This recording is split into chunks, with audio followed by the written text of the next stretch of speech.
How to turn 5G off on iPhone. To get started, first of all go ahead and open up the Settings application on your phone. Once you're here, go to Cellular as shown.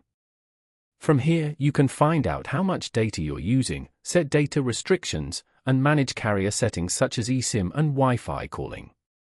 Go to Cellular Data Options as shown. And then, go to Voice and Data. As you can see, it is currently set to 5G.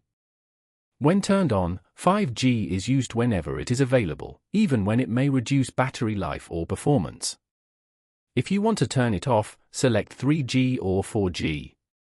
This way, you get more control over your experience with the device and use whichever one you prefer. Following these steps, you can easily turn 5G off on iPhone. Thank you for watching. Please leave a like if this tutorial helped you, or leave a comment below if you have any questions related to the video.